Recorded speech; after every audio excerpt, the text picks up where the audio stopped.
So, Alice Green and Jackson Morris.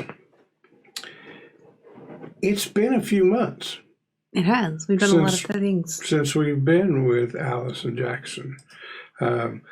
In your last adventure, the Crimson Letters, you ran into this weird dimensional shambler, a horror and ink, had big blowout, shoot 'em up, punch 'em up, fight with some gangsters, cultists and gangsters and whatnot. And you guys can check all that out on video on demand in our YouTube channel and to see what they were up to get here. But that was way back in the end of fall, and a long, cold New England winter has passed by. We are now into spring, really well into spring. Nice. So there's a couple things we need to do. Okay. First of all, so it's been 3 months. Alice. Yes. What have you been doing? How have you spent your time over the last three and a half months? So I totally prepared for this, pre-game. I'm not going to come up with this right on the spot. I'd imagine that I was very much so behind at work. So I probably spent a lot of time at work getting caught up and, getting back into the swing of things. And hopefully, Jackson stuck around with me for most of the winter. Maybe. Hint, nudge, nudge. I don't, because he can be like, no, I totally bailed.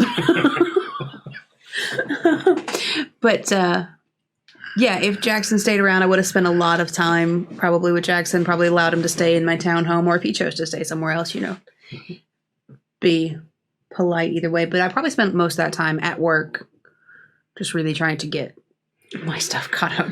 Yeah, and you probably had plenty of time to do that because Rick Stevens, private investigator, has not reached out to you for any assistance in any jobs over that time. You guys have probably talked on the phone a couple of times, maybe ran into each other at a restaurant or something. So you haven't been completely out of contact with him, but he hasn't done his little Rick Stevens trick of yanking you away from your daytime job and making you spin off on an adventure for 3 or 4 days. Yeah. Okay. Any major purchases or any other major life things happen with you? As far as purchases, I'd have to think on that. Probably not anything major in life. I think I would have spent a lot of time trying to not have major things happen in my life. I think I would have really enjoyed the downtime, like a nice Christmas season, maybe visited my family. As far as purchases, though, no, I don't think so. I think she would have probably, she's not very big on spending, probably some more antiques for her parlor, but nothing of use. So the parlor is filling with tchotchkes. So, Jackson, been 3 months.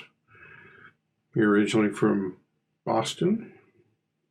Well, you're lately from Boston. Before that, Texas. Parts unknown in rattlesnake country. What have you been doing over the last 3 months? I imagine Jackson, after the extremely humbling experience of missing the reanimated corpse at point blank range, has probably been taking a lot of target practice with a handgun. I think if he's smart, he's probably bought a car. But no, absolutely. So let's talk about your finances for a minute, right? So your credit rating, I don't remember what it was, and it doesn't really matter, but that establishes certain income, which provided you with a daily spend rate, and as long as you were staying within that, it was no big deal. And you also found a way to pocket $10,000 from way back there at Blackwater Creek. Right? Yeah. So you had the means to buy yourself a vehicle.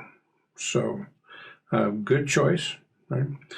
You found yourselves at the mercy of, was there a taxi nearby at a couple really critical points in I'm surprised you didn't buy like a motorcycle. Crimson Letter. with a little like sidecar for you to ride in. Yeah, it's cute. No, So, get your pickup truck. so we're in this weird situation, right? For the times, you're probably pretty wealthy right now. You got $10,000 plus whatever other assets you had, minus the cost of a car. We'll figure that out later. You've got a car.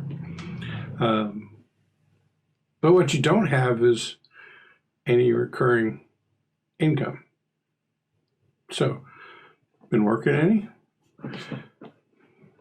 Well, my former line of work was as a bootlegger, and I think sort of burned that bridge.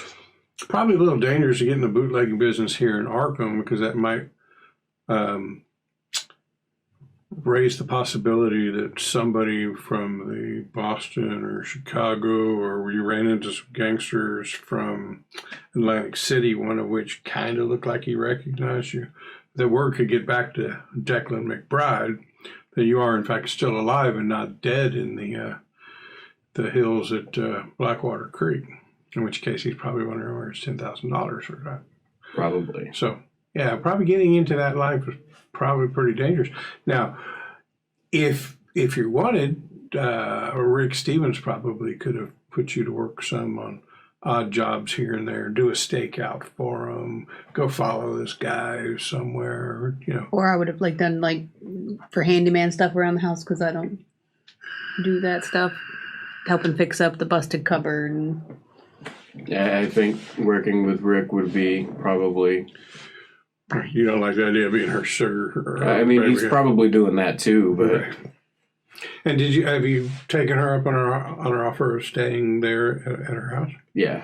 Have you set up a guest room, or is he still sleeping on the settee in the parlor? I think I changed over my office and maybe got him a cot and kind of shifted all of my stuff. It's not wholly his room, but he doesn't sleep on the couch anymore. I got him a little space and a little dresser.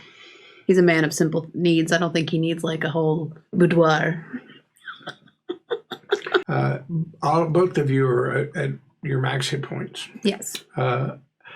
Each of you take 1d10 for your sanity and add that. You've had some rest and recuperation time, trying to get your head around some of the things that you've seen, maybe talk to somebody who cares, whatnot. So add 1d10 to your sanity. And it can go above whatever you're starting. That's exactly the question I was going to ask.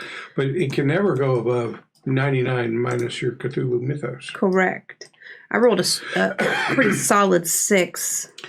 Nice. I rolled a number 2. Kind of shitty. Just a bit shitty. But your sanity wasn't that bad, was it? Mm-mm. No. I had only gone down 1 point, so it's fine. And if I recall, you guys used up, or at least one of you used up quite a bit of luck last time. I'm at 18. So you've had a whole season, the winter season, and I want you guys to do the starting luck roll, which is 3d6 times 5 to reestablish your luck. If that comes out lower than what you currently have, you can keep your current number. Okay. John, you'll be using the 3d6 times 5 because I think you were down in the teens, weren't you? 18.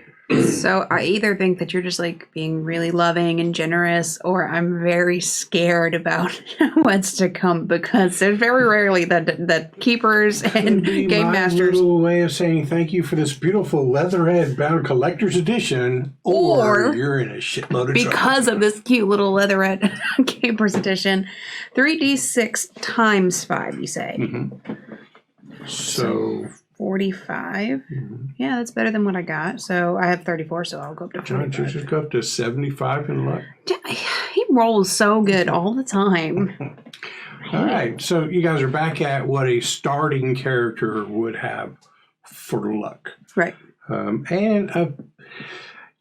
Notice I only gave you 1d10 to add on to your sanity, because unlike luck, I feel like sanity is this accumulation over time. Definitely. And you've had some time to recover, but you're probably never going to get past some of the things that you saw. Yeah.